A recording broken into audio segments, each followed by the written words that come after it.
আল্লাহ বলতেছেন আল্লাযী আতাইনাহু আয়াতিনা ফানসালাকা মিনহা।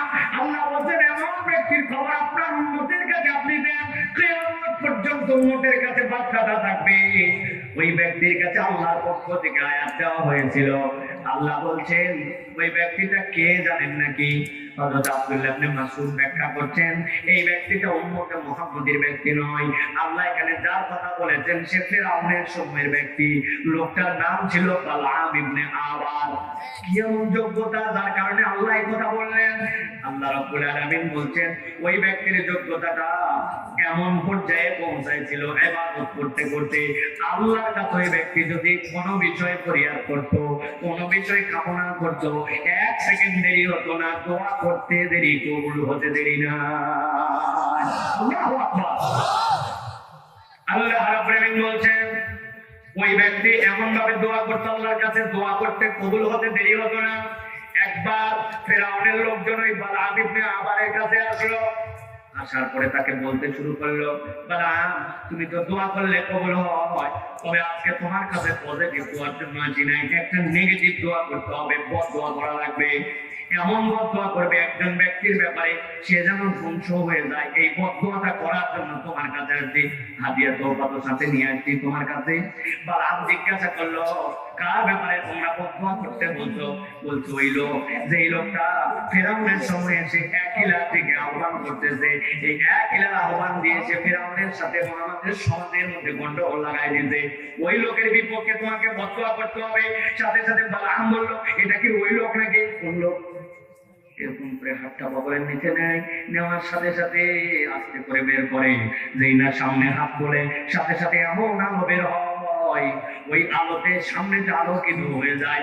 প্রয়োজন যখন শেষ হয়ে যায় আবার হাতটা দিয়ে বগলের নিচে নেয়, সাথে সাথে আলো বন্ধ হয়ে যায় কিন্তু হাতটা পড়ে না। এই লোক কি সেই লোক নাকি? বলে হ্যাঁ হ্যাঁ। বলে এই লোক কি সেই লোক নাকি? কোন লোক? বলে সবাই মাঠের মধ্যে ভেড়ার পাল নিয়ে যায়, মেষের পাল নিয়ে যায়, এই লোক ভেড়ার পাল মেষের পাল নিয়ে যায়। সবাই দয়া করে সতর্ক থাকে, কোন মেষ কোন পাল ছোট হয়ে যেন অন্যদিকে না যায়।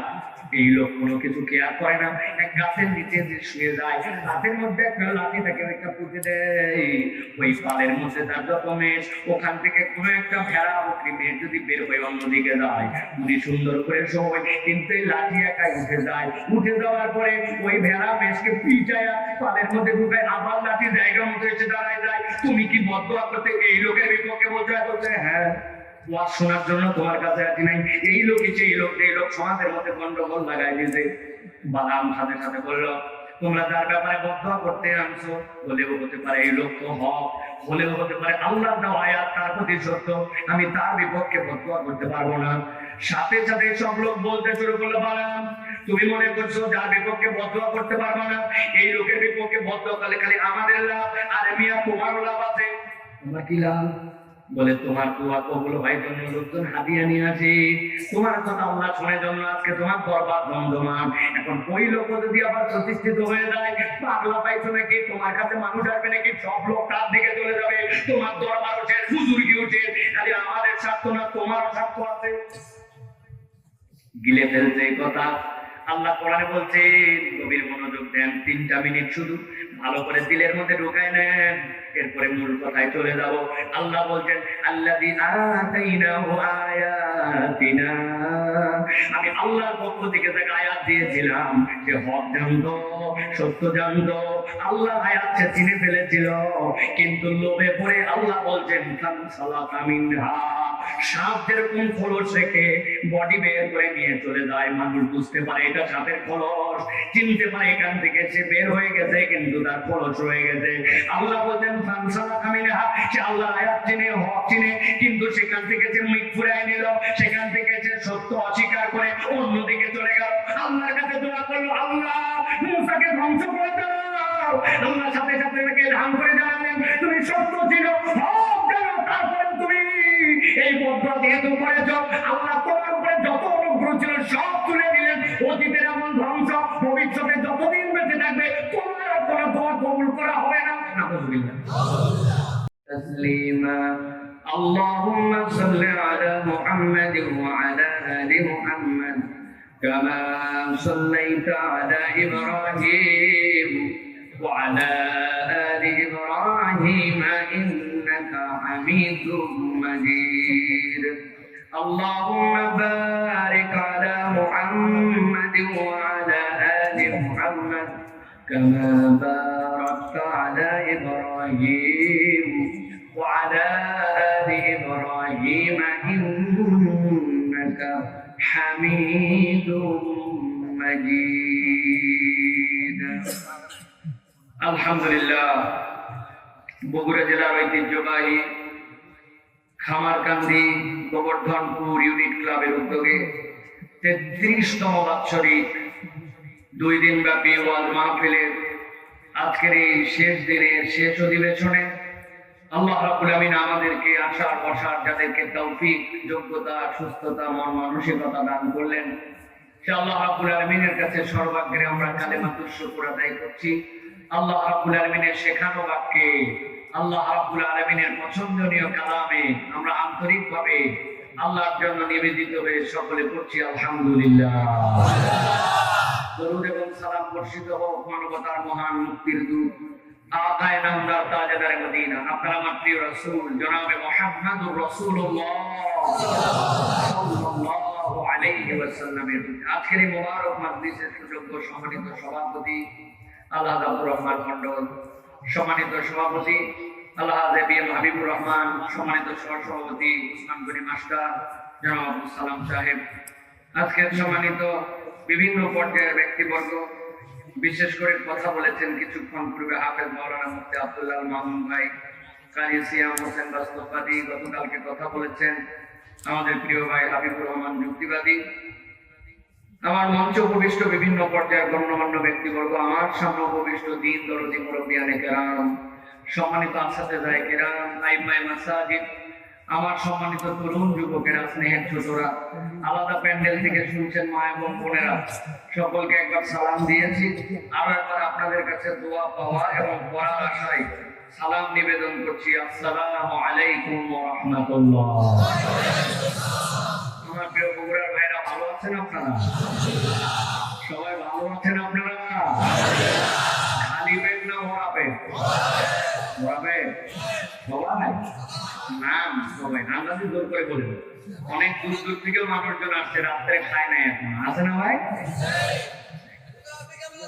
আলহামদুলিল্লাহ আল্লাহ আমাকে অনেক ভালো রেখে আপনাদের কাছে এসে হাজির করেছেন আলহামদুলিল্লাহ এই যে খালি পেটে আসলেন ভরা পেটে আসলেন বিবেচনায় নিলেন না যে পায়ের নিচে কি বিছানো আছে আর কি বিছানো নাই এই মহব্বতটুকু একমাত্র আল্লাহ কোরআনের সাথে যখন বান্দা ঈমানের সংযোগ হয় এই মহব্বত দেখানো যায় এছাড়া দেখানো যায় না আপনারা কেউ একজন হাত তুলবেন যে হুজুর আমাদের যে কোনো মার্কার নাম বলতেছি না যে কোনো মার্কার কোনো একটা মাহফিল হয়েছিল মার্কার মাহফিল বলেন তো মার্কার অনুষ্ঠান মার্কার প্রোগ্রাম রাজনৈতিক প্রোগ্রাম সেখানে রাত্রি 10:30টার সময় আমরা এখন খেরের মধ্যে বসে মন দিয়ে নেতার কথা শুনছিলাম রাত 10:30টা আবার সেই প্রোগ্রামে আসতে আপনাকে কোনো গাড়ি ভাড়া দেয়নি কোনো খিচুড়ির প্যাকেট দেয়নি কোনো পকেট মানি দেয়নি কোনো গেঞ্জি দেয়নি কোনো ক্যাপ দেয়নি কোনো লুঙ্গি দেয়নি শাড়ি দেয়নি কিন্তু রাত 10টার সময় গেছিলাম আল্লাহ দয়ায় একদম কেউ খুঁজে পাওয়া যাবে না ঠিক না কিন্তু একমাত্র ব্যতিক্রম মাহফিল কোনটা কোরআনের মাহফিল যেই জায়গায় মানুষ নিজের খাইয়ে নিজের করে আবার নিজের পকেট থেকে দিয়া কোরআন শোনার জন্য আছে কোরআন ছাড়া কোন প্রোগ্রামে এটা সম্ভব নয় ঠিক না অনেকেই বলে যে আল্লাহর জমিনে যদি আল্লাহর বিধান আসে আল্লাহ রাব্বুল আলামিনের নবীর দেখানো পদ্ধতিতে যদি জমিন চলে এটা কেমনে সম্ভব কেমনে কি আমাদের তো বুঝে কাজ করে না এরকম লোক আছে না ভাই আমি ছোট্ট একটা উদাহরণ দিব পৃথিবীতে যত লোক একত্রিত হয় এট এ টাইমে দুনিয়ার সবচেয়ে বেশি লোক একত্রিত হয় 8 জিলহজ 7 জিলহজ খানায় খাবার বাদ দিয়ে পৃথিবীতে যে পরিমাণ লোক হাজির হয় এতগুলা লোক এট এ টাইমে পৃথিবীর কোথাও থাকে না কেননা 9 তারিখে হজ আর 7 তারিখে সব মানুষ এতে হাজির। কিছু না থাকলেও 30 লক্ষ লোক নামাজ কালাম হাজ বাদ খেদমত পুলিশ আর্মি আমসা দায়িত্বশীল মিলায় 30 লক্ষ লোক খানায় খাওয়ায় হাজির। বাড়ির জায়গায় বলেন, হ্যাঁ 30 লাখ। ভালো করে বোঝায় কথা, কিন্তু ভিতরে ঢুকবো তার আগে ভালো করে আগে মগজগুলো পরিষ্কার করে নেন। 30 লক্ষ লোক মাগরিবের ওয়াক্তে আসবে। আল্লাহ আমাকে বেশ কয়েকবার হতে নিয়ে গেছেন যে ছোটবেলা থেকে। এই সময় যে কি গ্যাদারিং করে আল্লাহ রে আল্লাহ, সাদা কালো উঁচু নিচু ছোট বড় মহিলা আঙ্কেল ব্যাঙ্কেল আবু বলা বেআবু বলা কোন সাইজ নাই, সাইজ আছে সব মানুষ। আফ্রিকা বাংলাদেশ ইউরোপ আমেরিকা সব মানুষ, মানুষ আর মানুষ আর মানুষ, কথাবার্তা চলাফেরা কে কোন দিক যাচ্ছে কোনো তাল নাই। 30 লক্ষ লোক যদি নিঃশ্বাসও নেয় শব্দ হবে কিনা? 30 লক্ষের মধ্যে যদি 5 লাখ লোকের কাশি হয় এরকম শব্দ হবে? এরা যদি খালি কাছে একবার কেসা শব্দ মনে হচ্ছে। আর এদেরকে আল্লাহ দুনিয়ায় কেউ থামাতেও পারবে না, কেউ ঠান্ডাও করতে পারবে না। মাগরিবের সময় হারামের আশপাশ হঠাৎ করে হারাম শরীফ থেকে মাগরিবের ওয়াক্ত হয়ে গেছে, আযান শুরু হয়ে গেছে। আল্লাহু আকবার, আল্লাহু আকবার, আল্লাহু আকবার, আল্লাহু আকবার। আযান হচ্ছে যে আগে যেগুলো মানুষ শান্ত ছিল সেগুলো আরো কারদানি বলতে নেই, কারদানি বাথরুমে সিরিয়াল, কারদানি সিরিয়ালতে বাড়ানো লাগবে, কারদানি যাওয়া লাগবে, আসা লাগবে, কাঁথা ধরা লাগবে, মনে হচ্ছে মানুষকে। মাগরিবের ওয়াক্ত আযান শেষ, 2-3 মিনিটের ব্রেক, এরপরে মুয়াজ্জিন দাঁড়ায় গেছে। মুয়াজ্জিন দাঁড়ায়া ইকামত দিতে শুরু করছে। মুয়াজ্জিন ইকামত দেন, আল্লাহু আকবার, আল্লাহু আকবার, আশহাদু আল্লা ইলাহা ইল্লাল্লাহ, আশহাদু আন্না মুহাম্মাদার রাসূলুল্লাহ। মুয়াজ্জিন ইকামত দিয়ে ফেলছে। ইকামত দেওয়ার পর তো বুঝছে নি এখন কাঁথা যেগুলা পাই নাই, বাথরুম থেকে বাড়াই নাই, কি যে একটা অবস্থা। 30 লক্ষ লোক। ইমাম সাহেব এবার দাঁড়ায় গেছে, দাঁড়ায় ঘোষণা দিচ্ছে, সৌ সৌ ইস্তাউ ওয়াকিমু, কাঁথা সোজা করো, মিলে মিলে দাঁড়াও, ঠান্ডা হয়ে যাও সবাই। সব মানুষজন ইমাম সাহেব আল্লাহু আকবার, মুকাব্বির একজন থাকে যাতে সবাই শুধু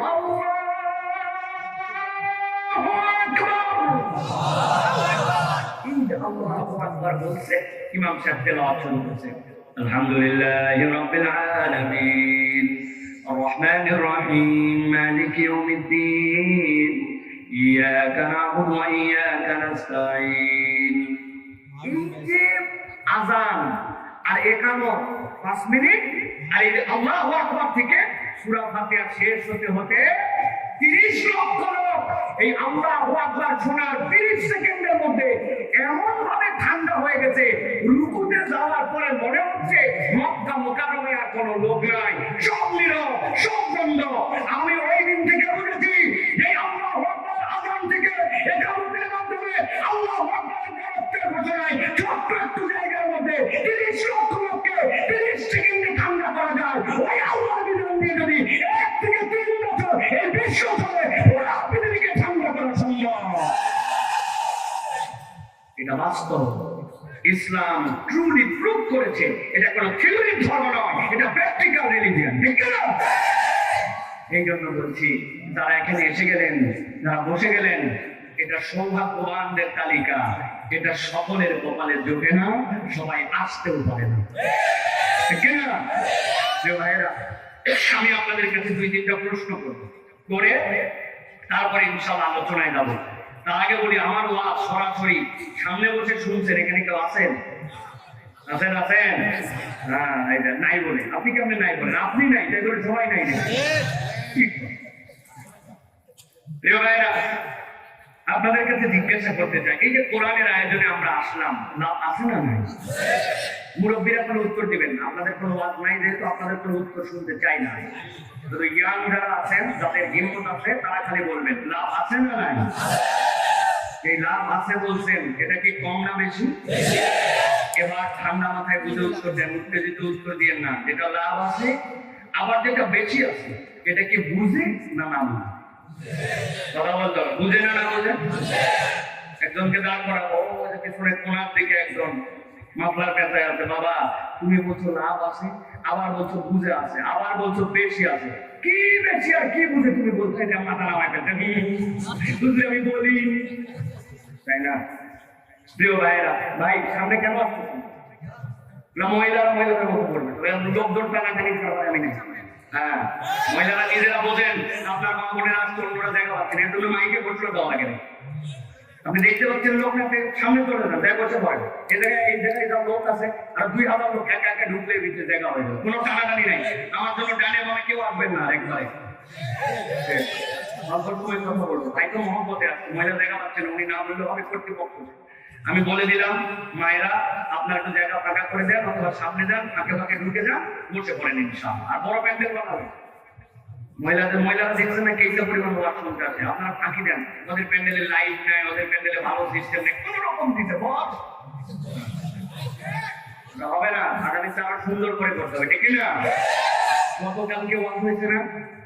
আজকে সারাদিন কি হয়েছে? কি হয়েছে? কিচ্ছু হয়নি। আজকে দিনের বেলা একটা মহিলা প্রোগ্রাম হওয়া উচিত ছিল। একটা বক্তা নিয়ে আসবেন, সকাল 11টা থেকে দুপুর থেকে বিকাল পর্যন্ত মহিলারা ওয়াজ শুনবে, ঠিক না? ঢাকা সারাদিন প্যান্ডেল খোলা রাখলেন, বুদ্ধি বিবেচনা করে কাজ করা যাবে। 33 বছর বয়স হয়েছে, যুবক হয়ে গেছে, ইউনিট ক্লাব এখন, আর ছোট বাচ্চা নাই, ঠিক না? তাহলে কোরআনুল কারীম শুনতে আসতে লাভ আছে, ঠিক না? কিন্তু আমরা কেউ ঠিকঠাক মতো কি লাভ আছে, এটার ফায়দা কি, আমরা একদিন পর্যন্ত অথেন্টিক ভাবে বলতে পারি না। আমি আপনাদের কাছে আজকে জানাতে চাই প্রিয় ভাইরা, কলিজার মধ্যে কথাগুলো ভরে নিতে হবে, একে দিলের মধ্যে গেঁথে নিতে হবে। এটা খালি শোনার জন্য শোনা নয়। কেউ যদি কোরআনুল কারীম শুনতে আসে, আল্লাহ বলছেন কোরআনের মধ্যে তার কোনো লাভ না হলেও তার জন্য 4টা উপকার হবে। উপকার কয়টা? আওয়াজ করে বলেন কয়টা? আল্লাহ রাব্বুল আলামিন বলছেন কোরআনের 10 নম্বর সূরা সূরা ইউনূস 57 নম্বর আয়াতের মধ্যে আল্লাহ বলছেন নবী আপনি জানাই দেন আপনার উম্মতের কাছে আমি আল্লাহ বলে দিলাম, ইয়া আইয়ুহান নাস قد جاءتكم موعظة من ربكم وشفاء لما في الصدور। আল্লাহ বলেন নবী বলে দেন জগতের যত মানুষ কিয়ামত পর্যন্ত যারা আসবে, আপনার সময় যখন থেকে ওই অবতীর্ণ হলো তাদের কাছে বার্তা পরিষ্কার করে দেন, قد جاءتكم موعظة من ربكم وشفاء لما في الصدور وهدى ورحمة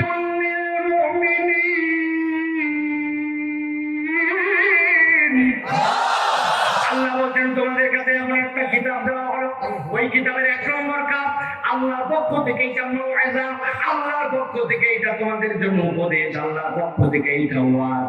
আমি বোঝানোর জন্য বলি এইটা আল্লাহর পক্ষ থেকে বান্দার জন্য প্রেসক্রিপশন। এখানে যারা আছেন হাত তুলে 1-2 জনকে দেখাতে হবে, হুজুর আমি কেবল ডিসপেন্সারি ওষুধ খাই নাই, আমি এমন একটা অসুস্থতা অথবা ডাক্তার দেখাইছিলাম যে ডাক্তারটা আমাকে প্রেসক্রিপশন করে দিয়েছিল, আমি প্রেসক্রিপশন ফলো করে ওষুধ কিনে ওই প্রেসক্রিপশনের অনুযায়ী ওষুধ খাইছিলাম। এরকম ডাক্তার দেখায় প্রেসক্রিপশনে ওষুধ খাইছেন, এরকম কোন রোগী এখানে আছেন নাকি? আছেন? ডাক্তার দেখা নাই জীবনে, প্রেসক্রিপশন দেখে ওষুধ খাইছেন, এরকম নাই? ভালো করে বোঝেন, প্রেসক্রিপশন আপনার আছে, বহুত আছে বলছেন এখানে, কিন্তু একটা প্রেসক্রিপশন কেমনে হয় আপনি ঠিকঠাক মতো হয় এর আগে ভেবে দেখেন না? একটা প্রেসক্রিপশন খেয়াল করলে দেখবেন তার 3টা পার্ট থাকে, উপরের দিকে তার জন্য একটা ভাঁজ থাকে অথবা দাগ থাকে, গভীর মনোযোগে খেয়াল করেন, বামের দিকে একটা দাগ থাকে অথবা একটা ভাঁজ দেওয়া থাকে। উপরে প্রেসক্রিপশনের ডাক্তারের নাম বাংলায় লেখা থাকে, ইংরেজিতে লেখা থাকে, তার ডিগ্রি গুলা লেখা থাকে, কোথায় কোথায় চাকরি করছে, কি বিষয় বিশেষজ্ঞ লেখা থাকে, এরপরে লেখা থাকে কোন কোন বারে কোথায় চেম্বার করেন। তারপরে দেখবেন এখানে লেখা আছে রোগীর নাম, রোগীর বয়স, রোগীর ছেলে নামে, অনেক ডাক্তার আবার রোগীর ওজন কোথায় এটা পর্যন্ত এখানে লেখা থাকে, থাকে কিনা? আপনি ডাক্তারের কাছে গেছেন, ঠান্ডা মাথায় বলেন, ডাক্তার আপনার নাম লিখেছে, ডাক্তার আপনার ছেলে নামিয়ে লিখেছে, ডাক্তার আপনার বয়স লিখেছে, সব লেখার পরে এবার ডাক্তার আপনাকে জিজ্ঞাসা করতে কি রোগ নিয়ে আসছেন, কথার কথা বলছি, আপনি পেটের ওষুধ নিয়ে গেছেন, অনেক দিন ধরে পেটের বাম পাশটা ব্যথা করে, এই জায়গাটা মাঝে মাঝে ধরে আসে, খাওয়ার পরে আপনার কষ্ট হয়, খাওয়ার আগে কষ্ট হয়। ডাক্তার জিজ্ঞাসা করছে দিনে বাথরুম কয়বার হয়, পেটের ব্যথা কতদিন ধরে, এখানে চাপ দিলে লাগে কিনা, খালি পেটে থাকলে ব্যথা হয় কিনা, দুপুরবেলা ব্যথা না রাত্রেবেলা ব্যথা।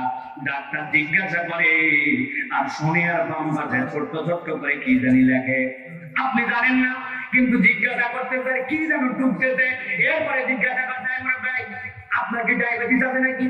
বাবা পয়েন্ট বেশি হলে আপনার ডায়াবেটিস নাই, কি জানি একটু লেগে ফেলছে, হাত লম্বা করেন। যেই না হাত লম্বা করছি, একটা কাপড়ের মতো কি যেন পেঁচাই দিয়া এইরকম একটা বেলুনের মতো ধরে ফস ফস ফস ফস। কি মাপছে আপনার? প্রেশার মেপেছে।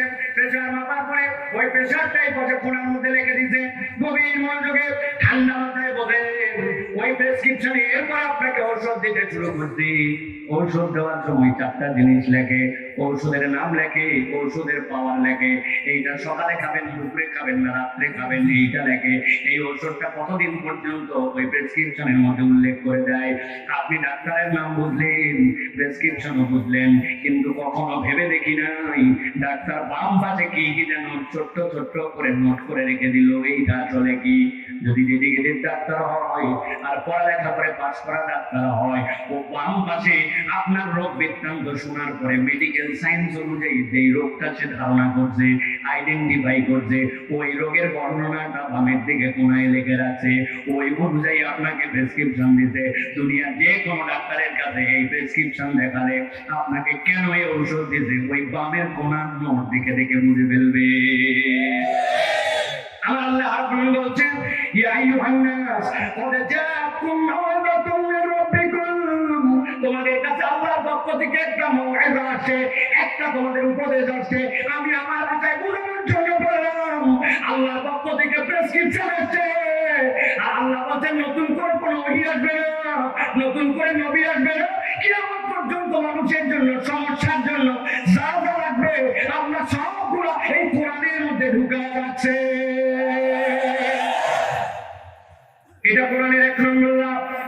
এই আসলে বগুড়ার এক লোক আমার কাছে দৌড়ে আসছে, বাবাজি বিরাট কথা বলছেন, কোরআন নাকি প্রেসক্রিপশন। আমার 2টা গোপন রোগ আছে, আপনাকে বলতে চাই।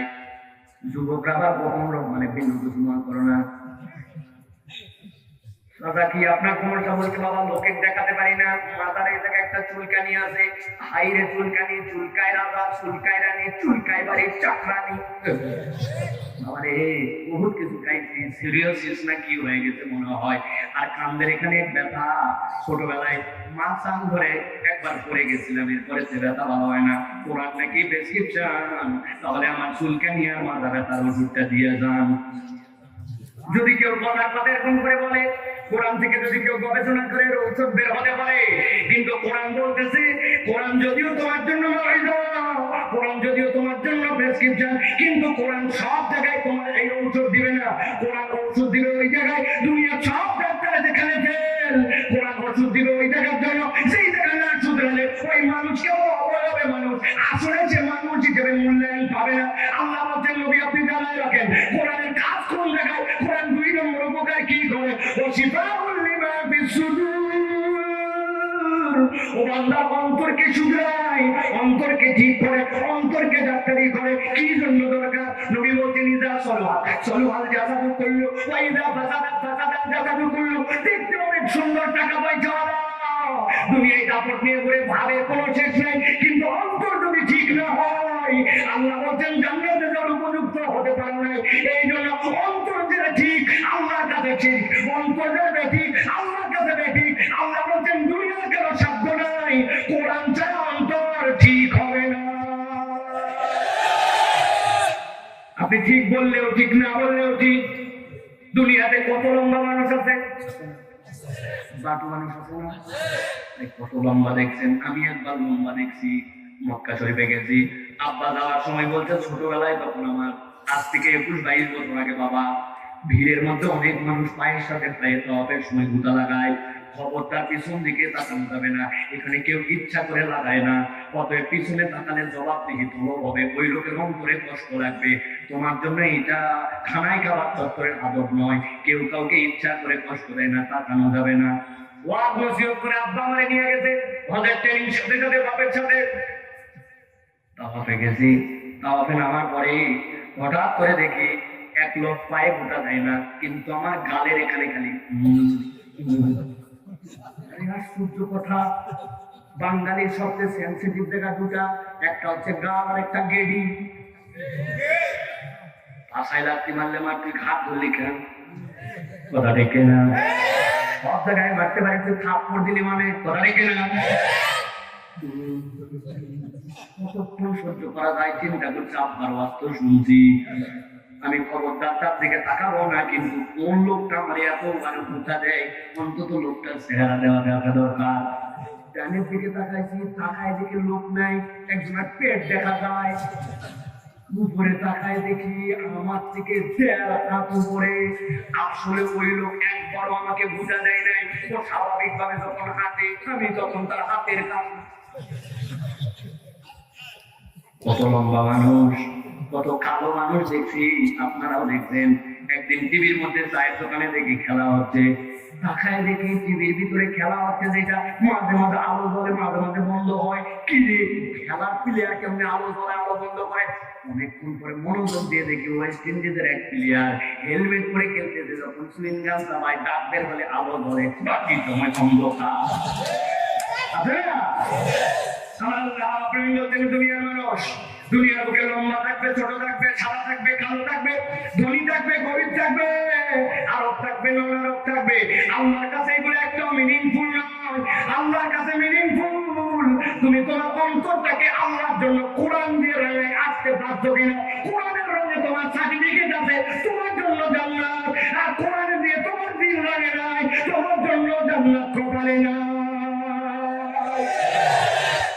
কোরআনের 2 নম্বর কাজ হচ্ছে অন্তরকে তৈরি করা। আল্লাহ বলছেন কোরআনের 3 নম্বর কাজ কি জানো? আল্লাহ বলছেন হুদা। এই কোরআন হচ্ছে তোমার জন্য গাইডেন্স, তোমার জন্য পথ প্রদর্শন, তোমার জন্য আল্লাহর পক্ষ থেকে এই কোরআন হচ্ছে পথের দিশা। আমি বোঝানোর জন্য যদি বলি মাঝে মাঝে, হুদা মানে আরেকটা ব্যতিক্রম অর্থ আছে। হুদা মানে হচ্ছে আলো, একসাথে বলতে হবে। হুদা মানে কেমন আলো? বুঝানোর জন্য বলছি, হুদা মানে গাইডেন্স, কিন্তু আলো কেন বলছি? এখন যুবকরা উত্তর দিবে না, যুবকরা বুঝবে না, মুরব্বীরা বুঝবে। আমাদের এই বগুড়া অঞ্চলে যখন প্রথম পল্লী বিদ্যুৎ আসছে, কারেন্ট আসছে, তখন কিন্তু বাড়িতে মেন সুইচ ছিল না। তখন সিস্টেম ছিল মেন তারটা যেটা ঢুকতো ওইটার মধ্যে একটা শুরুতে কাট আউট লাগানো থাকতো, তাছাড়া একটু আওয়াজ দিয়ে সিনেমাটির কাট আউট, ঠিক না? ওটাই থাকতো বাড়ির একবারে কোনাতে, সবচেয়ে উপরে, যেখানে কেউ ধরতে পারে না। সব বাড়িতে কারেন্ট আছে, আমাদের বাড়িতে হঠাৎ করে কারেন্ট নাই। আশপাশে খবর নিয়ে দেখছে গিয়ে বিদ্যুৎ নাই কেন, চিন্তা করছে বুঝে ফেলছে কাট আউট করে গেছে।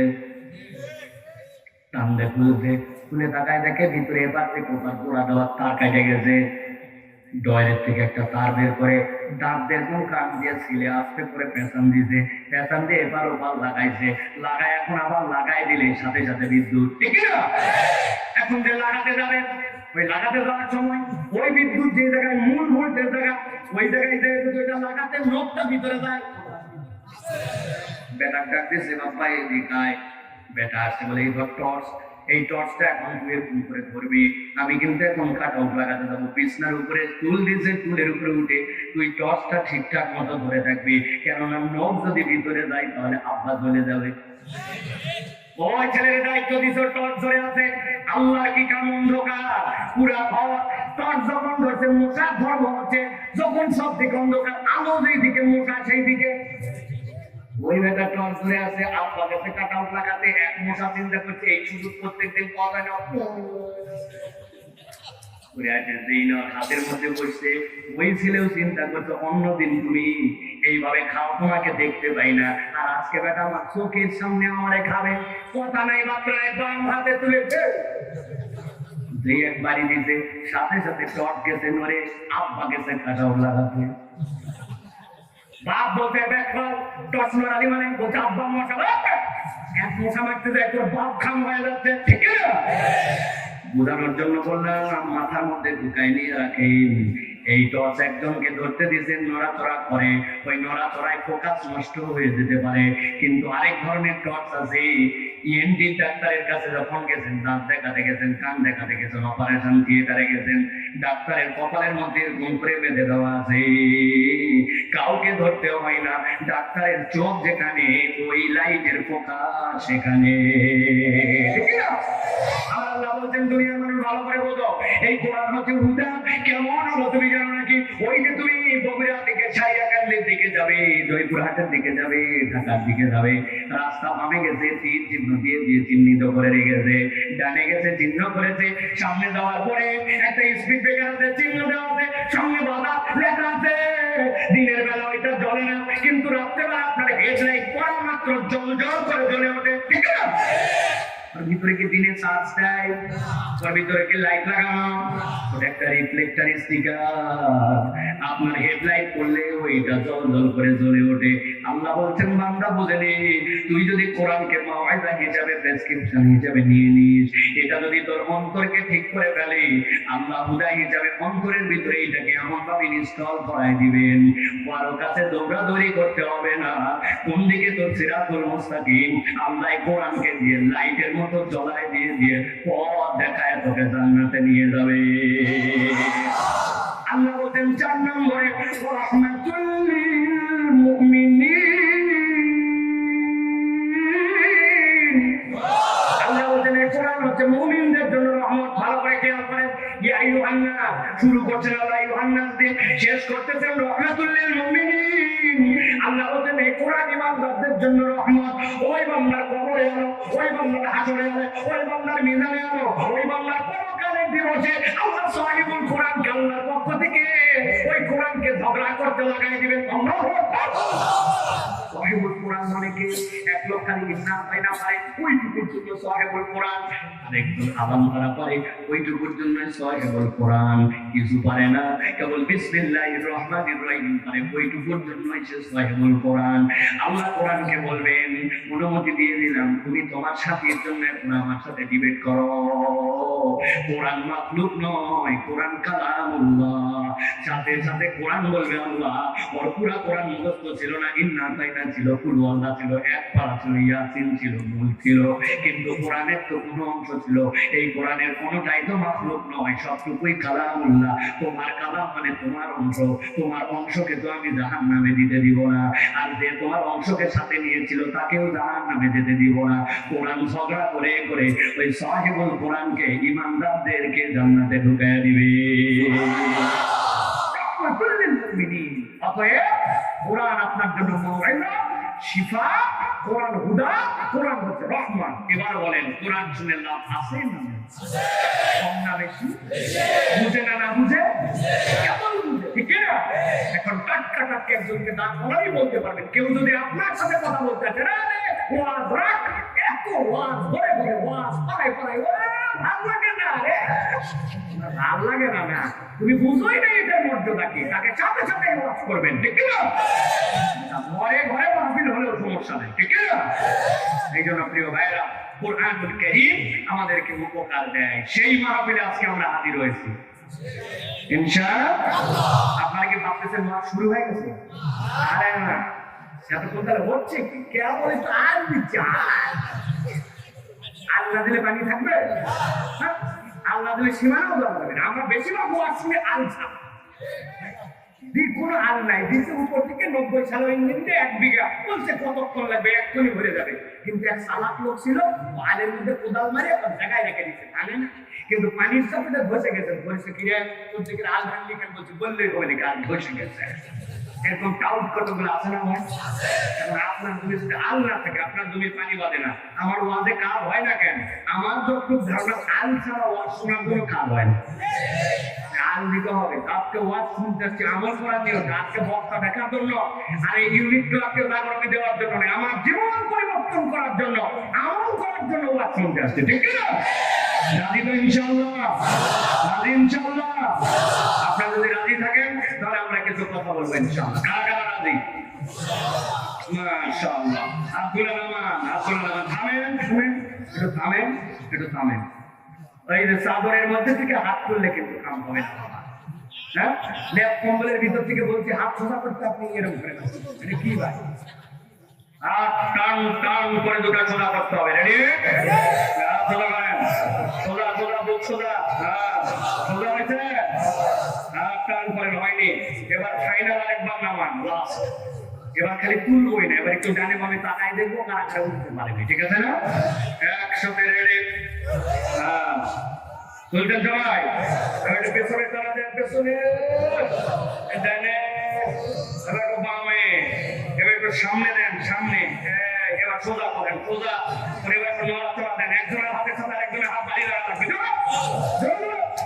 এবার সোজা করেন, সোজা সোজা সোজা করে এবার ডানে বামে একটু তাকায় দেখেন কারা উঠাতে পারে না, চেহারাগুলো দেখে নেন। হ্যাঁ এবার গলাটা একটু পরিষ্কার দেন। সামনের লোক সে যাচ্ছে, পিছনে কোনো শব্দ নেই, আপনার আসছেন কেন? 10 সেকেন্ড ধরে হাত ধরে, হ্যাঁ ভালো করে পিছন থেকে গলা পরিষ্কার দেন, ভালো করে ভালো করে সোজা সোজা সোজা সোজা সোজা করছেন। এবার বুক বরাবর নেই বরাবর। এবার ইউনিট ক্লিয়ারের 33 বছরের ইতিহাস বদলাবো আমরা, রাজি আছেন ইনশাআল্লাহ? এই একটা তাকবীর দেব, জীবনে এরকম হিম্মত করে তাকবীর দেন, পারবেন ইনশাআল্লাহ? গলা থাকলেই গেলে পারবেন ইনশাআল্লাহ? নাকি পারবেন না? তো যুবকেরা আছো, ভাইরা, তরুণেরা আছো, কিশোরেরা আছে, মুরব্বীরা আছে, ব্যাটারি আছে না নাই? বুঝেন? কিন্তু আমি যখন রংপুরে এক মাহফিলে যাওয়ার পরে বলছি আল্লাহর জন্য হিম্মত করে দিনের জন্য কলিজা ফাটায় একটা বলিষ্ঠ কণ্ঠস্বরে করে তাকবীর দিবেন, লিল্লাহি তাকবীর। সামনে চলে আসা উত্তর দিবে আল্লাহ। ওই দিন বুঝছি পাম দিয়া কাম, এটা দিলের থেকে না আসলে হবে না বাবা। পুনার ব্যাটারি দেন, বলার শব্দই পায় না, খালি বউ বোকার সময় পাওয়া বটে, ঠিক না? পারবেন ইনশাআল্লাহ? অনেকে রাস্তাঘাটে ঘোরাফেরা করতেছে, দরজার সামনে দাঁড়াচ্ছ, কেউ যেন ভিতরে ঢুকতে না পারে, খেয়াল রাখো। নতুন করে কেউ নাই মানে কতগুলা দেখে আসছে আলের মধ্যে দিয়ে বিড়ি খাবে, খবর জানেন না আপনি? আমরা মিশামিশি ঘুরতেছে, খালি ওয়াদে একবারও আছে না, আর যেন কেউ ঢুকতে না পারে। বেড়াই ঘুরো কবর ঘাট বাপ দাদার জন্য তুই চটপটি দেখেছি,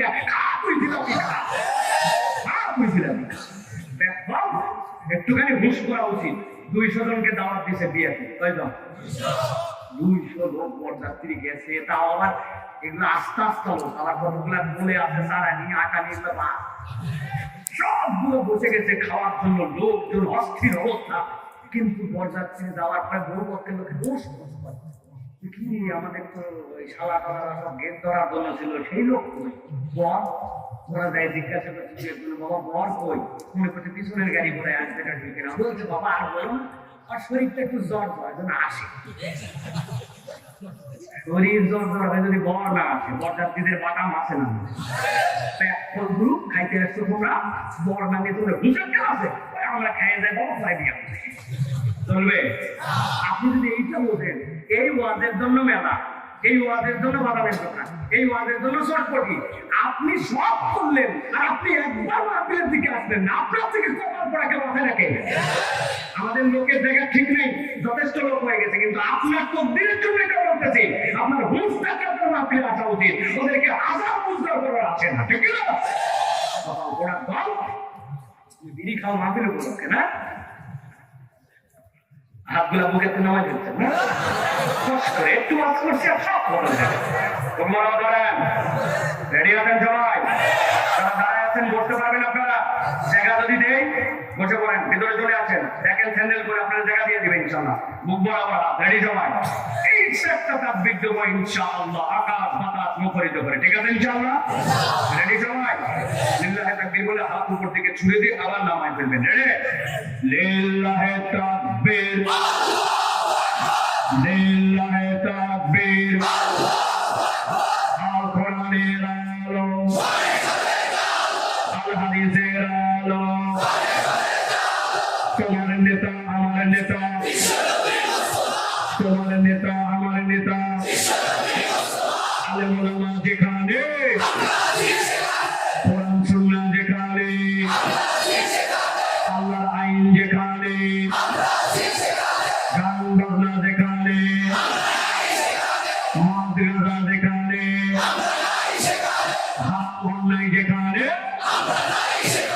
চান্দাবাজ যেখানে লিল্লাহি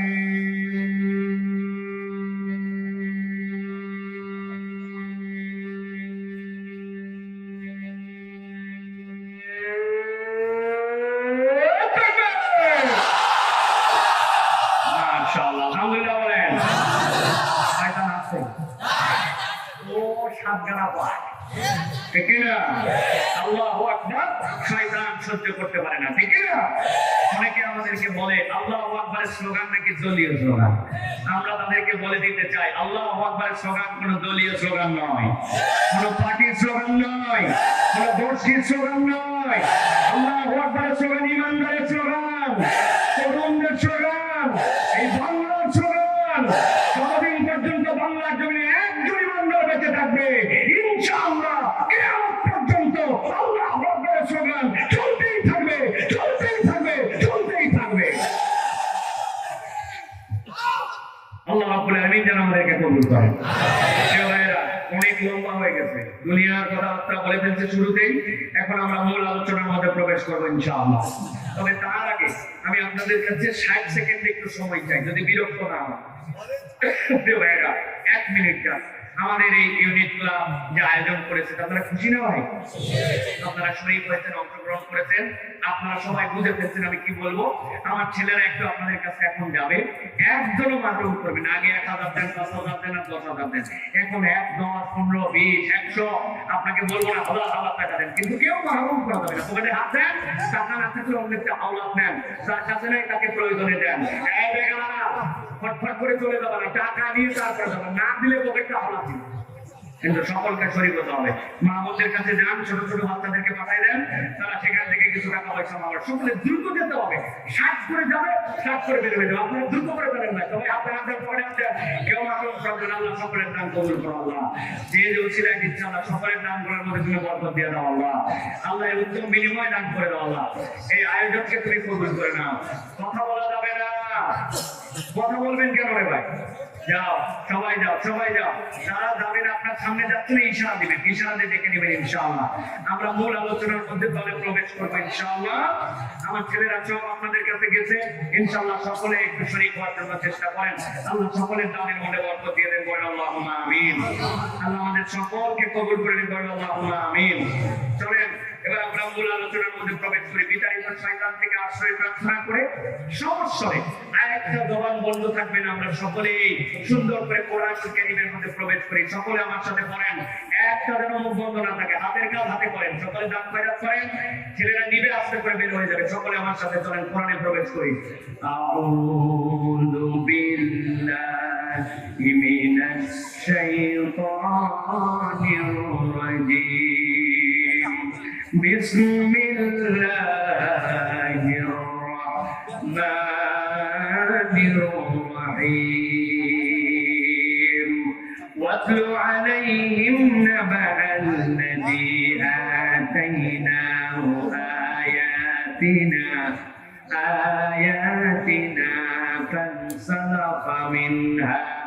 فانسلخ منها فأتبعه الشيطان فكان من الغاوين আল্লাহ রাব্বুল আলামিন বলছেন ও আমার হাবিব আপনার প্রতি যে ওহী দেওয়া হলো আপনার প্রতি যে বার্তা দেওয়া হলো ওয়াতলু আলাইহিম আপনি আপনার উম্মতের কাছে এটা তেলাওয়াত করবেন কোন পর্যন্ত কিয়ামত পর্যন্ত আল্লাহ বলছেন কেন তেলাওয়াত করবেন আল্লাহ বলছেন নাবা আল্লাযী আপনাকে এমন একটা সংবাদ দেওয়া হবে এমন একজন ব্যক্তির ব্যাপারে আপনাকে খবর দেওয়া হবে সেই ব্যক্তির কি এমন ক্রেডিট কি এমন যোগ্যতা কি খবর আল্লাহ দিবেন আল্লাহ বলতেছেন আল্লাযী আতাইনাহু আয়াতিনা ফানসালাকা মিনহা আল্লাহ বলতেন এমন ব্যক্তির খবর আপনার উম্মতের কাছে আপনি দেন কিয়ামত পর্যন্ত উম্মতের কাছে বার্তাটা থাকবে ওই ব্যক্তির কাছে আল্লাহর পক্ষ থেকে আয়াত দেওয়া হয়েছিল আল্লাহ বলছেন ওই ব্যক্তিটা কে জানেন নাকি হযরত আব্দুল্লাহ ইবনে মাসউদ ব্যাখ্যা করছেন, এই ব্যক্তিটা উম্মতে মুহাম্মাদীর ব্যক্তি নয়। আল্লাহ এখানে যার কথা বলেছেন সে ফিরআউনের সময়ের ব্যক্তি। লোকটার নাম ছিল বালআম ইবনে আবার। কি এমন যোগ্যতা যার কারণে আল্লাহ এই কথা বললেন? আল্লাহ রাব্বুল আলামিন বলছেন ওই ব্যক্তির যোগ্যতাটা এমন পর্যায়ে পৌঁছাইছিল, ইবাদত করতে করতে আল্লাহর কাছে ওই ব্যক্তি যদি কোনো বিষয় ফরিয়াদ করত, কোনো বিষয় কামনা করত, এক সেকেন্ড দেরি হতো না, দোয়া করতে দেরি, কবুল হতে দেরি না। আল্লাহু আকবার। আল্লাহ রাব্বুল আলামিন বলছেন ওই ব্যক্তি এমন ভাবে দোয়া করতো, আল্লাহর কাছে দোয়া করতে কবুল হতে দেরি হতো না। একবার ফিরআউনের লোকজন ওই বালআম ইবনে আবারের কাছে আসলো। আসার পরে তাকে বলতে শুরু করলো, বালআম তুমি তো দোয়া করলে কবুল হয়, তবে আজকে তোমার কাছে পজিটিভ দোয়ার জন্য আসি নাই, একটা নেগেটিভ দোয়া করতে হবে, বদ দোয়া করা লাগবে। এমন বদ দোয়া করবে একজন ব্যক্তির ব্যাপারে সে যেন ধ্বংস হয়ে যায়। এই বদ দোয়াটা করার জন্য তোমার কাছে আসছি, হাদিয়া তোফাতো সাথে নিয়ে আসছি তোমার কাছে। বালআম জিজ্ঞাসা করলো, কার ব্যাপারে তোমরা বদ দোয়া করতে বলছো? বলছো ওই লোক, যে লোকটা ফিরআউনের সময় এসে এক ইলাহ থেকে আহ্বান করতেছে, এই এক ইলাহ আহ্বান দিয়েছে ফিরআউনের সাথে আমাদের সমাজের মধ্যে গন্ডগোল লাগাই দিয়েছে, ওই লোকের বিপক্ষে তোমাকে বদ দোয়া করতে হবে। সাথে সাথে বালআম বলল, এটা কি ওই লোক নাকি? কোন লোক? এরকম করে হাতটা বগলের নিচে নেয়, নেওয়ার সাথে সাথে আস্তে করে বের করে, যেই না সামনে হাত বলে সাথে সাথে এমন আলো বের হয়, ওই আলোতে সামনেটা আলোকিত হয়ে যায়। প্রয়োজন যখন শেষ হয়ে যায় আবার হাতটা দিয়ে বগলের নিচে নেয়, সাথে সাথে আলো বন্ধ হয়ে যায়, কিন্তু হাতটা পড়ে না। এই লোক কি সেই লোক নাকি? বলে হ্যাঁ হ্যাঁ। বলে এই লোক কি সেই লোক নাকি? কোন লোক? বলে সবাই মাঠের মধ্যে ভেড়ার পাল নিয়ে যায়, মেষের পাল নিয়ে যায়, এই লোক ভেড়ার পাল মেষের পাল নিয়ে যায়। সবাই দয়া করে সতর্ক থাকে, কোন মেষ কোন পাল ছোট হয়ে যেন অন্যদিকে না যায়।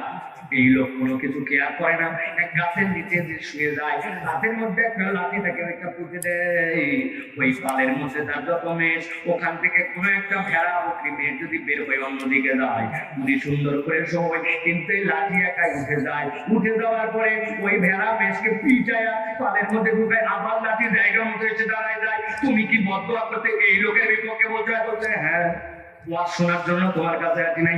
এই লোকই সেই লোক, এই লোক সমাজের মধ্যে গন্ডগোল লাগাই দিয়েছে। বালআম সাথে সাথে বললো, তোমরা যার ব্যাপারে বদ দোয়া করতে আনছো, হলেও হতে পারে এই লোক তো হক, হলেও হতে পারে আল্লাহর দেওয়া আয়াত তার প্রতি সত্য, আমি তার বিপক্ষে বদ দোয়া করতে পারবো না। সাথে সাথে সব লোক বলতে শুরু করলো, বালআম তুমি মনে করছো যার বিপক্ষে বদ দোয়া করতে পারবো না, এই লোকের বিপক্ষে বদ দোয়া করলে খালি আমাদের লাভ, আর মিয়া তোমারও লাভ আছে। তোমার কি লাভ? বলে তোমার দোয়া কবুল হয় জন্য লোকজন হাদিয়া নিয়ে আসে, তোমার কথা আল্লাহ শোনার জন্য আজকে তোমার দরবার দমদমান। এখন ওই লোক যদি আবার প্রতিষ্ঠিত হয়ে যায়, পাগলা পাইছো নাকি? তোমার কাছে মানুষ আসবে নাকি? সব লোক তার দিকে চলে যাবে, তোমার দরবার ওঠে, বুজুর্গি ওঠে, খালি আমাদের স্বার্থ না তোমারও স্বার্থ আছে। গিলে ফেলছে এই কথা। আল্লাহ কোরআনে বলছে, গভীর মনোযোগ দেন, 3টা মিনিট শুধু ভালো করে দিলের মধ্যে ঢুকায় নেন, এরপরে মূল কথায় চলে যাব। আল্লাহ বলছেন, আল্লাযী আতাইনাহু আয়াতিনা, আমি আল্লাহর পক্ষ থেকে তাকে আয়াত দিয়েছিলাম, সে হক জানতো, সত্য জানতো, আল্লাহ আয়াত সে চিনে ফেলেছিল, কিন্তু লোভে পড়ে আল্লাহ বলছেন ফানসালাকা মিনহা, সাপ যেরকম খোলস রেখে বডি বের করে নিয়ে চলে যায়, মানুষ বুঝতে পারে এটা সাপের খোলস, চিনতে পারে এখান থেকে সে বের হয়ে গেছে, কিন্তু তার খোলস রয়ে গেছে। আল্লাহ বলছেন ফানসালাকা মিনহা, সে আল্লাহ আয়াত চিনে, হক চিনে, কিন্তু সেখান থেকে সে মুখ ফুরায় নিল, সেখান থেকে সে সত্য অস্বীকার করে অন্যদিকে চলে গেল। আল্লাহর কাছে দোয়া করলো, আল্লাহ মুসাকে ধ্বংস করে দাও। আল্লাহ সাথে সাথে তাকে ধান করে জানালেন, তুমি সত্য ছিল, হক জানো, তারপরে তুমি এই বদয়া যেহেতু করেছ, আল্লাহ তোমার উপরে যত অনুগ্রহ ছিল সব তুলে দিলেন। অতীতের এমন ধ্বংস, ভবিষ্যতে যতদিন বেঁচে থাকবে তোমার আর কোনো দোয়া কবুল করা হবে না। জিজ্ঞাসা করি বগুড়ার মুসলমান, আমাদের মধ্যে এরকম চরিত্রের মানুষ আছে কিনা? একটু ভেবে দেখেন তো। হক চিনে, আল্লাহ আয়াত জানে, আল্লাহর বিধান জানে, কিন্তু জানার পরে গাদ্দারি করে, মাতব্বরি করে, পদ্দারি করে, নিজের ইচ্ছায় সেখান থেকে মুখ ফিরায় রাখে। জুমার দিন আজকে ছিল, মুয়াজ্জিন আযান দিয়েছে। আল্লাহ কোরআনে বলেছেন ইযা নুদিয়া লিস-সালাতি মিন ইয়াউমিল জুমআহ ফাসাউ ইলা যিকরিল্লাহ। আল্লাহর দিকে দৌড় লাগাও। যখন আল্লাহর দিকে আহ্বান হয়, ওর দোকান বন্ধ হয় নাই, ওর কাজ শেষ হয় নাই, ওর মোবাইল টেপা শেষ হয় নাই, ওর কোনো রকম ব্যস্ততার পরিবর্তন হয় নাই, তারপরে অনেক খেলাখেলি করে 1টার সময় মসজিদের সামনে আসে, তাও ভিতরে ঢোকে না। আসার পরে উপরে ঠেলে, নিচে ঠেলে, ডানে ঠেলে, বামে ঠেলে। 1টার সময় মুয়াজ্জিন যখন কত কামাতিস সালাত, উনার তখন ব্যস্ততা, দৌড় দিয়ে মসজিদে ঢুকছে, এক জুতা বাহিরে আরেকটা বারান্দায়। আসেনি? তারপরে মসজিদে গেছে, জুমার নামাজ পড়তে। কিন্তু ওই মুসল্লির জন্য আসরের সময় মসজিদ থেকে আযান ভেসে আসছে, হাইয়া আলাস সালাত। মাগরিবে ডাক দিচ্ছে, হাইয়া আলাল ফালাহ। ফজরে ডাক দিচ্ছে, আসসালাতু খায়রুম মিনান নাওম। ওই বান্দা ওয়াক্তের নামাজে হাজির হয় না। আমার জিজ্ঞাসা, কোন আল্লাহর আয়াত স্বীকার করে আপনি জুমা পড়লেন, আর কোন আল্লাহর আয়াত ফরজ জানার পরে, হুকুম আল্লাহর পক্ষ থেকে আসার পরে আপনি ওয়াক্তের নামাজ বাদ দিলেন? এরকম মুসল্লি আমাদের এলাকায় না। আল্লাহ বলেন ভালো করে বলো, আল্লাযী আতাইনাহু আয়াতিনা ফানসালাকা মিনহা। আল্লাহ আয়াত চিনে, হুকুম জানে, আল্লাহর বিধান তার কাছে পরিষ্কার, কিন্তু তারপরেও সেখান থেকে মুখ ফিরাইতে 1 নম্বর অপরাধ। আল্লাহ বলেন 2 নম্বর অপরাধ হচ্ছে ফাআতবাহু শাইতানু ফাকানা মিনাল গাওয়িন। আল্লাহ বলেন তার 2 নম্বর অপরাধ, আল্লাহর বিধান থেকে যখন কেউ মুখ ফিরায় নেয়, সাথে সাথে শয়তান তার পিছে লেগে যায়, আর একবার শয়তান থেকে অনুসরণ করতে শুরু করে। আল্লাহ বলছেন অবশ্যই সে পথভ্রষ্ট হয়ে যায়। ভালো করে বোঝেন নাই, এই জন্য ঠিকের মধ্যে জোর আছে নাই। ভালো করে বোঝেন আগে। আপনারা বগুড়ার লোক, আপনারা মাঝে মাঝে আপনাদের সন্তানদের এরকম করে বকেন টকেন কিনা দেখেন তো আমাদের সাথে মিলে কিনা। বান্দরামি করিস কেন বলেন? মানুষকে বকাঝকা করেন, এর মানে কি? তুই মানুষ, কিন্তু এমন কাজ করতেছিস যেটা বান্দরের কাজ, তার মানে তুই বান্দরের অনুসরণ করতে দে, ঠিক না? শয়তানি করিস কেন বলেন না? মানে কি? তুই একটা মানুষ, তুই যে কাজ করছিস এটা শয়তানের কাজ, এই কাজ মানুষ হিসাবে করলে শয়তানের অনুসরণ করা হয়। কিন্তু আল্লাহ এই জায়গায় এরকম কথা বলেন নাই। আল্লাহ বলছেন জেনে বুঝে যে আল্লাহর আয়াত থেকে মুখ ফিরায়, সে শয়তানের অনুসরণ করে না। ফাআতবাহু শাইতান, শয়তান যখন তার পিছে লাগে, পাইজি রে একটা পাইজি। একবার যখন শয়তান কারো পিছে অনুসরণ করে, আল্লাহ বলছেন ফাকানা মিনাল গাওয়িন, জেনে রাখো সে পথহারা নিশ্চিত হয়ে যায়। ঠিক না? এই জায়গায় 2টা অপরাধ। এবার আলোচনায় ঢুকে যাবো, ভালো করে মনে রাখেন। অপরাধ এখানে কয়টা? আল্লাহ বলতেছেন নবীর সামনে বাড়ান, ওয়াশিনা রাফানাহু বিহা। ওই লোক আল্লাহর বিধান থেকে মুখ ফিরাই নিল, চিন্তা করলো আমার লস হয়ে যাবে। আল্লাহর বিধানে যদি আমি দোকান বন্ধ করে জামাতে শরীফ হয়, আল্লাহর বিধানে যদি আমি মাঠের কাজ বাদ দিয়ে জামাতে যাই, আল্লাহর বিধান মেনে যদি আমি ব্যবসার মধ্যে সুদ বাদ দিয়ে হালাল কামাই করা শুরু করি, ও নানান ভাবে হক জানার পরেও মানে নাই। আল্লাহ বলতেন ওয়াশিনা রাফানাহু বিহা। আল্লাহ বলতেন যদি আল্লাহ রাব্বুল আলামিনের বিধান সে মানত, আল্লাহ চাইলে এটার দ্বারা তার মর্যাদা আসমানে উঠায় দিতেন। সুবহানাল্লাহ। কিন্তু সে মানে নাই, উল্টা আরো 2টা অপরাধ করছে। আগে ছিল অপরাধ 2টা, সামনে আরো 2টা। যোগ বিয়োগ জানলে বলেন একসাথে টোটাল অপরাধ কয়টা? হাতগুলা এরকম করে রেডি করেন, 1 মুখ ঘুরানো ভাগ দিবেন, ডান হাতের 4 আঙ্গুল নিচে রাখবেন, বাম হাতটা এই জায়গায় রাখবেন। আমি জিজ্ঞাসা করবো টোটাল অপরাধ কয়টা? একসাথে হাত তুলে সেনাবাহিনীর মতো বলবেন 4টা। কয়টা? সব হাত ওঠে নাই, আপনার একসাথে সকলে রেডি করেন। কয়টা? আরেকবার শেষ সুযোগ দিলাম, ফাঁকি দিয়েন না। টোটাল অপরাধ কয়টা? অনেকেই চিন্তা করতে শুরু করলো, কি তাই বললাম ভাই? না, কারণ আছে এটা 33তম মাহফিল, 32তম মাহফিল গতবার এখানে হয়েছে। বক্তা আসছিল, প্রধান বক্তা আপনাদের কাছে কোন সাবজেক্টে কোন টপিকে কি ওয়াজ আপনার কাছে করে গেছিল? 10 জন একটু হাত তুলে তুলে বলবেন হুজুর 10 জন আমরা ছিলাম, এই বিষয়ে ওয়াজ হয়েছিল, আমাদের টন টন মনে আছে। হুজুর এগুলো ওয়াজ আমরা বাড়ি ফিরে যাইনি, এখানে রেখে গেছিলাম, ঠিক না? একই ঘটনা আগামীকালকেও হবে, চায়ের দোকানে আড্ডা হবে, বন্ধুর মধ্যে কথা পাওয়ার বলতে এই একটা ছিল ফাটাফাটি। একজন জিজ্ঞাসা করছে আমি বগুড়ার খামে আটকায় গেছিলাম, ওয়াজে আসতে পারি না, বক্তা কি ফাটালো? বলতে তা বলতে পারবো না, কিন্তু ফাটা না। এই বগুড়া অঞ্চলে ওয়াজটা হয় খালি ফাটাফাটি আর ফাটাফাটি। এই ওয়াজ কোনো আটাটি হয় না, বাড়িতে যায় না। আজকের ওয়াজ এই জন্য আপনার বাড়িতেই কেবল যাবে না, আগামীকালকে থেকে এই ওয়াজের বক্তা আপনি। ঠিক আছে, এবার একসাথে বলেন তাহলে টোটাল অপরাধ কয়টা? আল্লাহ বলছেন নবী সামনে বেরোন, চলেন আমরা সামনে বেরোব। ওয়ালাউ শিনা ফাআনাহু বিহা ওয়ালাকিন্নাহু আকলাদা ইলাল আরদ। আল্লাহ বলছেন তার 3 নম্বর অপরাধ হচ্ছে সে ওই বান্দাটা নিজে নিজে জমিনমুখী হয়ে গেল। আরবিতে খুলদুন মানে এমন প্রাণী চতুষ্পদ, ঘাস খালেও মুখ নিচের দিকে, পানি খালেও মুখের দিকে, খের খালেও নিচের দিকে। ও যখনই মুখ নিচের দিকে নেয় তখনই খাবার জমিনের দিকে খুঁজে করে আর জমিনের মুখে হয়ে খায়। এরকম প্রাণী আছে না ভাই? কি নাম? গরু। আরেকটার নাম বলেন, আরেকটার নাম বলেন। এই প্রাণীগুলা যেরকমই হোক কিন্তু ওরা জমিন মুখী হয়ে থাকে, ঠিক না? আল্লাহ বলছেন মানুষ তুমি তো জমিন মুখী না, আমার সৃষ্টি 3 ধরনের। গভীর মনোযোগ। আল্লাহ বলছেন তুমি দেখো টিকটিকিটা লেপটায় গেল, কেঁচোটা গেল তোর মাটি বরাবর, সাপটা গেল বুক ঠেলে ঠেলে, কুমিরটা দেখছো বুক ঠেলে ঠেলে চলে, কচ্ছপটা দেখছো তুমি বুক ঠেলে ঠেলে চলে, তুমি দেখো বুক ঠেলে। কিন্তু আল্লাহ বলছেন ও মুখের ভরে থাকে, কিন্তু আসলে মুখের ভরে না। আল্লাহ সৃষ্টিগত ভাবে তাকে সিজদার হালতে সৃষ্টি করছেন। সুবহানাল্লাহ। 4 পা দিয়ে নিচে থাকে, তুমি দেখো মুখ নিচে। আল্লাহ বলছেন সৃষ্টিগত ভাবে এই সৃষ্টিটা রুকুর হালতে আছে।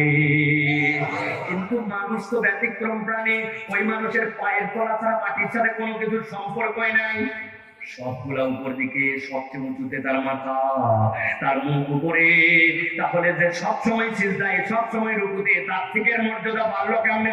আল্লাহ বলছেন গভীর মনোযোগে বলেন, ওই বান্দা দাঁড়ায়, মাথা তার উঁচুতে, কিন্তু উঁচুতে যখন তার মাথা, তখন খান বরাবর হাত তুলে আল্লাহর কাছে বলে আল্লাহু আকবার।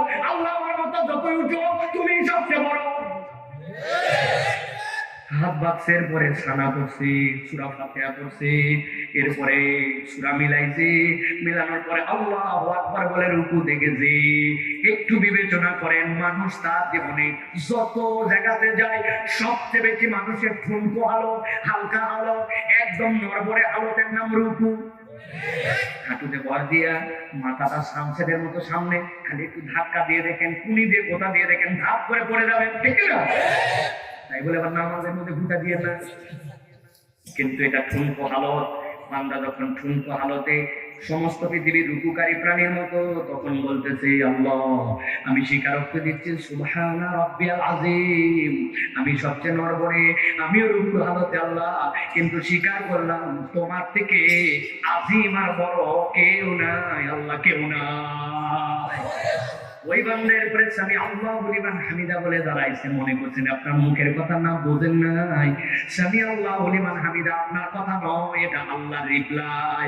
আল্লাহ বলছেন আমার বান্দা তেলাওয়াত করার সময় মনোযোগ রাখতে পারে নাই, সহি শুদ্ধভাবে করতে পারে নাই, এদিকে খেয়াল গিয়েছিল, ওদিকে খেয়াল গিয়েছিল। বান্দা বিশুদ্ধভাবে হয়তো নামাজের দোয়া তাসবিহগুলো বলতে পারে নাই, কিন্তু আল্লাহ বলছেন যেই না সুবহানা রাব্বিয়াল আযীম শেষ করে বান্দা উঠে দাঁড়াতে বলে সামি আল্লাহু লিমান হামিদা। আল্লাহ বলছেন বান্দা এতক্ষণ যা বলছে মনে করো না তার রব শুনে নাই, আল্লাহ শুনেছে। বান্দা যা যা প্রশংসা করেছে, বান্দা আমি রব হিসাবে তোরে উত্তর দিয়ে দিলাম।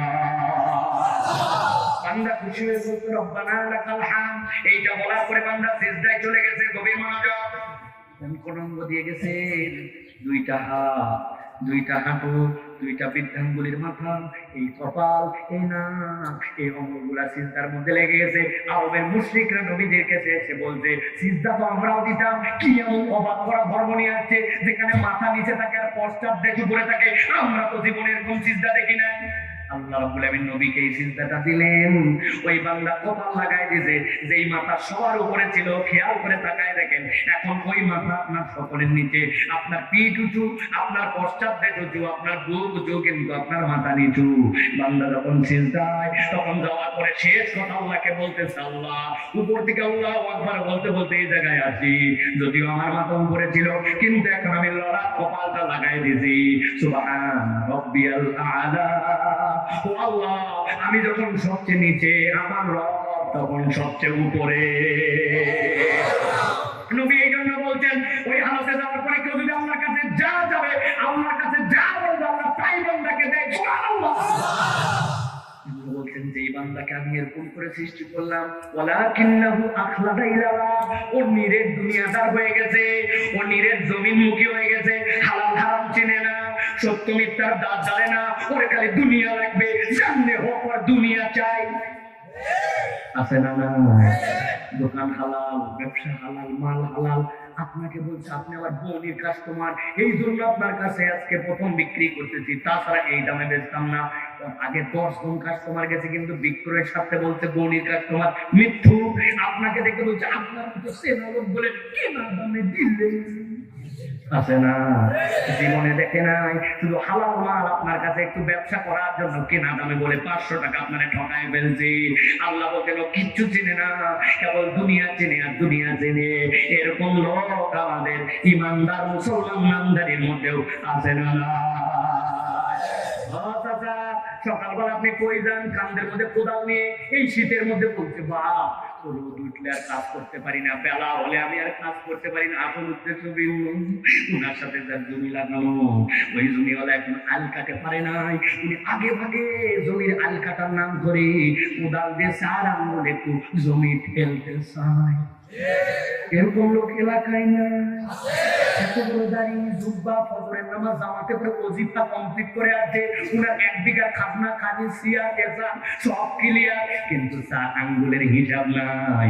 ওখানে 10 বছর হয়তো ধান হয় নাই, কিন্তু এটা হারাম হয়ে গেছে।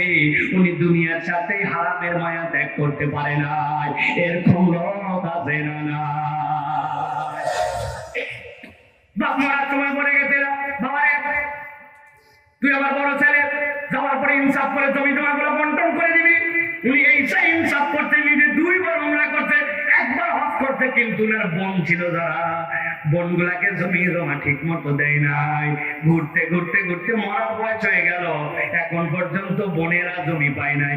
নিজে আল্লাহ মাতব্বর আলী, এরকম লোক এলাকায় আছে না? না, বুঝে বলেন, খালি হোক আন্দাজি করে না। আল্লাহ বলছেন ওয়ালাকিন্নাহু আখলাদা ইলাল্লাহ, কেন এটা করলো? ও তো সব জানে, তারপরে করলো কেন? কারণ কি? কারণ হচ্ছে ও নিরেট দুনিয়াদার হয়ে গেছে, দুনিয়া ছাড়া কিচ্ছু চিনে না। কিন্তু ও জানে না এই দুনিয়া করতে যায় দুনিয়াও হারায়, আখিরাতও হারায়। ঠিক না? লোক নাকি পানি অনেক পছন্দ করে, 2-1টা টোকা ফাটা ইংরেজি শিখছে, একজন ভাববারে বলতেছে আই লাভ ইউ ওয়াটার। একজন শুনে বলছে কিরে, মানুষ বলে আই লাভ মাই ওয়াইফ, তুই বলিস ওয়াটার। বলছে বলবো না মানে, পানি আমার জান, পানি আমার প্রাণ। কেমনে? বলতেছে এই পানিতে আমি নাও ভাসাই, আমি জেলে মানুষ জাল খাওয়াই, ওর মধ্যে মাছ ধরি, ওটা দিয়ে সংসার চলে, ওটা দিয়ে আয় উন্নতি। পানি নাই, আমার কিছু নাই, আই লাভ ইউ ওয়াটার। ওই লোক সিলেট তেরা, ওই বলছে পেট্রোল কোথাকার, ভালোবাসার লোক যে থাকে তার সাথে মিলন হওয়া লাগে, ভালোবাসার লোকের সাথে মিলন না হলে কিসের লাভ? এর কোনো প্রমাণ নাই।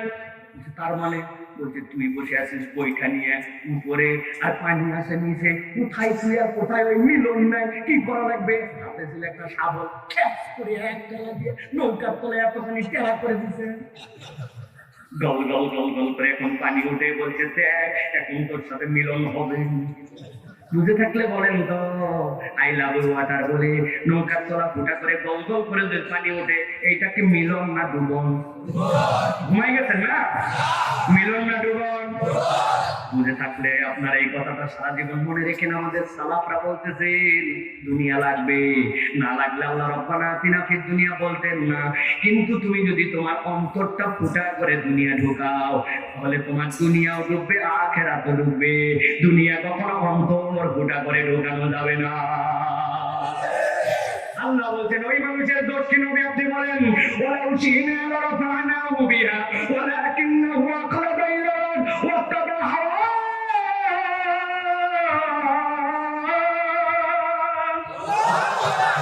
আল্লাহ বলছেন ও কিচ্ছু চিনে না, ও একমাত্র দুনিয়াদার হয়ে গেছে আর নিরেট দুনিয়াদার। এটা হচ্ছে তার 3 নম্বর অপরাধ। আল্লাহ বলছেন এবার আপনি তার 4 নম্বর অপরাধটা আপনার উম্মতকে জানাই দেন। ওয়াত্তাবা হাওয়া, সে তার মন পছন্দ জীবন চালায়। ওয়াত্তাবা হাওয়াহু, তার একটা নফস আছে, আল্লাহকে যে মানে না তা না, আল্লাহকে মানে যদ্দূর পর্যন্ত লাগে, এরপরে যেখানে লাগে না ওখান থেকে নিজের জীবনে নিজের ইস্তেহাত মতো চলে, নিজের পছন্দ মতো জিন্দগি চালায়।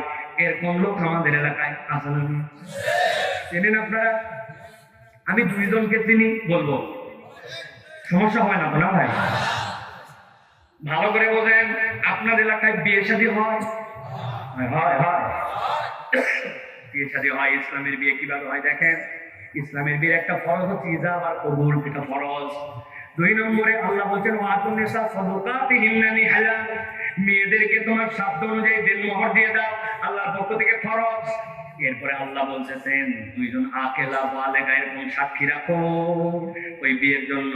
নবী বলতেছেন আউলিম বিশাতিন, ছেলের বাড়িতে আমি একটা ছাগলের বাচ্চা দিয়ে বলে ওলিমা করো, দপ্পাদায় প্রয়োজনে মানুষকে জানাও, ওলিমা অনুষ্ঠান করো, সেখানে খেজুর দাও, আনন্দ করো, সব মানুষকে জানাই দিয়ে বিয়ে করো। কিন্তু বিয়ের বিধানটা এর মধ্যে ইজাব কবুল, বিয়ের বিধানটা দেনমোহর, বিয়ের বিধানটা এর আনন্দ ফুর্তি, এই সীমাবদ্ধতা ইসলাম আপনাকে দিয়ে দিয়েছে। জিজ্ঞাসা করতে চাই, আমার খামার কান্দি গোবর্ধনপুর এই এলাকার বগুড়ার মানুষ, আমাদের এলাকার বিয়ে কি এইটুকুতেই শেষ না আরো কিছু আছে? কি আছে? 3 দিন আগের থেকে মেহেদি সন্ধ্যা, 2 দিন আগের থেকে হলুদ সন্ধ্যা, 1 দিন আগের থেকে ভাবিদের কর্তৃক ডোলে ডোলে গোসল সন্ধ্যা, আছে না? আর যদি একটু হিম্মত হয় ইচ্ছা মতো লাইটিং টাইটিং করে নিয়ে এরপরে এলাকার সবচেয়ে ভালো ভালো ডেকোরেটরের থেকে বড় বড় ডেক বক্স নিয়ে আসার পরে 7 দিন আগের থেকে হিন্দি ইংরেজি সব দিয়া এলাকাবাসীকে অত্যাচার করে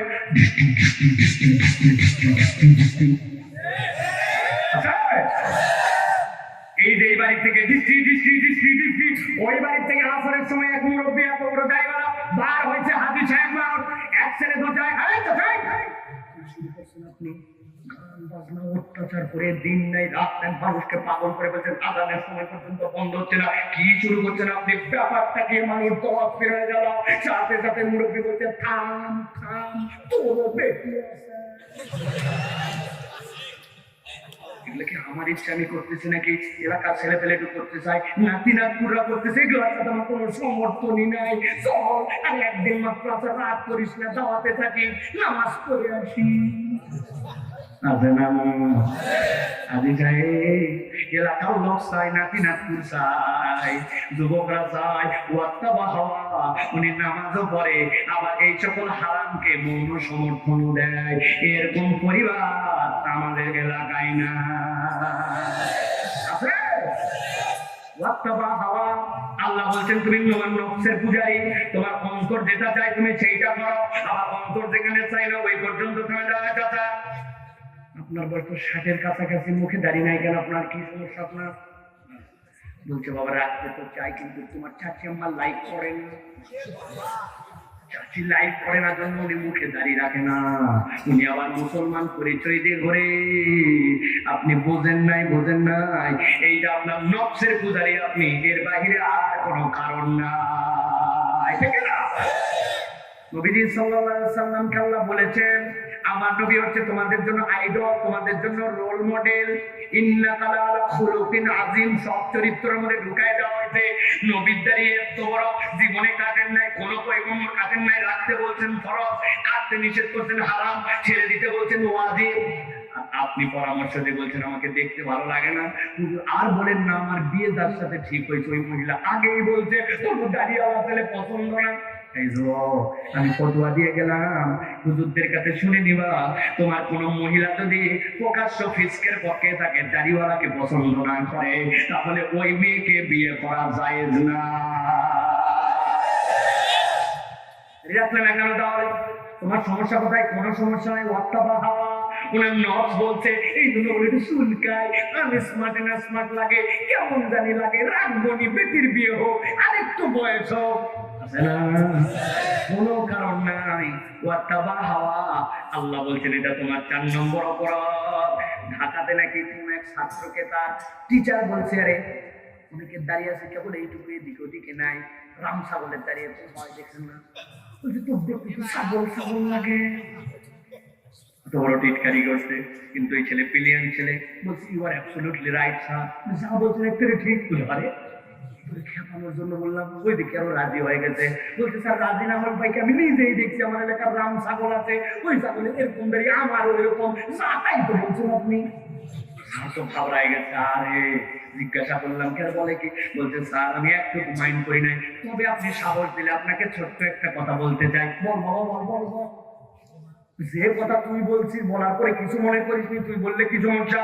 বলছে স্যার আমার দাড়ি তো এরকম ছাগলের মতো, এগুলো ছাগল ছাগল লাগে, এটা আপনার কথা ঠিক, তবে স্যার যতবার আপনার মুখের দিকে আমি তাকাই, আপনাকে দেখলে আমার ততবারই কুত্তা কুত্তা লাগে। আপনাদের এলাকায় কুত্তার মুখে দাঁড়িয়ে আছে? আপনি মুসলমানের সন্তান হইয়া, নবীর উম্মত হয়ে আল্লাহ রাব্বুল আমিনের পদ্ধতিকে আপনি কেমনে এটাকে উল্টায় দিলেন? কি বলেন? মহিলাদের বাচ্চাকে দুধ খাওয়ানো লাগবে যেন আল্লাহ যেটা তার লাগবে সেইটা দিছে, আপনাকে আমাকে দেয় নাই। আল্লাহ আপনার আমার জন্য আল্লাহর নামে অংশ দিছে, সেটা পরিষ্কার করতে হবে, নির্দেশ দিছে। নাভির নিচে আল্লাহ রাব্বুল আমিন আমার জন্য অবাঞ্ছিত জিনিস দিছে, সেটা পরিষ্কার করতে হবে, শরীয়ত দিছে। আল্লাহ কোনটা কাটতে হবে সব জেনে দিলেন, আর আমার মা বোনদের মুখে দিলেন না, আপনাকে আমাকে দিলেন। আপনি কেইসা বড়, আপনার আল্লাহ দেওয়া বিধান অপছন্দ করে আপনি মহিলা হতে চান? লজ্জা করো, অন্তত মুখ রাখেন, যা গুনাহ হয়, যা গুনাহ হয় আমার হয়, আপনি মুখ রাখেন, আপনি তো মরে হন। আপনি লোকের ভাই লজ্জা করে না? হাওয়া বলবেন হুজুর এত আইটেম খাচ্ছে আপনারা খালি এই কথা বলেন কেন? কারণ আছে বা কারণ আছে। ওই যে অনেক আমার ভাইয়েরা মাথার মধ্যে সুন্দর রুমাল পরে আসছে, সীমা অনেক মানুষ আছে পাগড়ি পরে আসছে, জুব্বা থোপ আছে। ওই ভাই ওসিয়ত করে গেছে, সারা জীবন রুমাল পরলাম, পাগড়ি পরলাম, জুব্বা পরলাম, জীবনে এইটা বাদ দিয়ে অন্য কিছু করি নাই। ভাইরা আমি যখন মরে যাব, দয়া করে মরার পরে আমাকে আপনারা জুব্বা টুপি পাগড়ি দিয়ে আমাকে কবর দিয়েন। আপনার এলাকার লোক দিবে? হুজুর ওই পর মরার পরে কি ড্রেস আল্লাহ নবী বলে দিয়ে গেছে, আমি জানতাম যে টুপির সুন্নাত পাগড়ির সুন্নাত এগুলা চলবে না, ঠিক না? তার মানে একটা পুরুষ মানুষ যখন কবরে যায়, তার সাথে কোনো সুন্নত যায় না, তার সাথে কিচ্ছু যায় না। একমাত্র জিনিস যায় পুরুষের সাথে, যদি আল্লাহ দেয় তাহলে তার দাড়িটুকু যায়। কবরে যাওয়ার পরে দেখানো হবে, মা হাযার রাজুলুল্লাযী বুইসা ফী কবরি, চিনো নাকি? দেখো তো যাকে কবরে পাঠানো হয়েছে, ওইটাই নবীজিকে আপনি দেখে ফেলতে পারেন।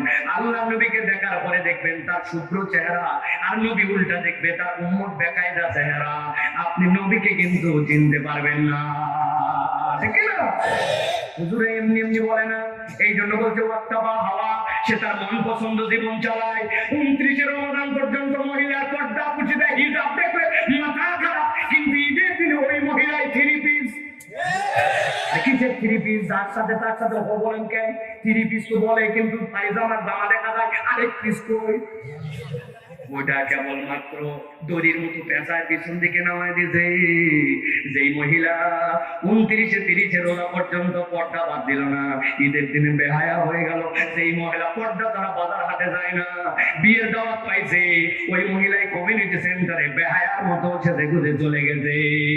আল্লাহ বলছেন ওয়াত্তাবা হাওয়া, যদ্দুর মন চায় আল্লাহ মানে, যদ্দুর মন চায় আল্লাহ মানে না, এরকম মহিলা এলাকায় না। ওই মহিলাদের ভাই কারা, বাপ কারা, চাচা কারা, হাত তোলে। কি সুন্দর করে জোরে জোরে ঠিক বলছে। ভালো করে খেয়াল করেন, কথা শেষ আমার। তার অপরাধ হচ্ছে এখানে 4টা বললি না। 1 নম্বরে জেনে বুঝে আল্লাহর এত শিকার কথা শুনতেছেন আপনারা। 2 নম্বরে শয়তান তার পিছে লেগে গেছে। 3 নম্বরে ডিরেক্ট দুনিয়াদার, হালাল হারাম চিনে না, মিথ্যা কথা বলতে একটু পরোয়া করে না, শুনে না, তার মাথার মধ্যে কোন রকম একটু কষ্ট হয় না। 4 নম্বরে মন পছন্দ জীবন চালায়, আল্লাহ মানে তদ্দূর পর্যন্ত যদ্দূর লাগে, যেখানে লাগে না সেখান থেকে নিজের ইচ্ছা মতো চলে। আল্লাহ বলছেন নবীর সামনে যান, এই 4 অপরাধ যার আছে আল্লাহর কাছে তার একটা উদাহরণ আছে।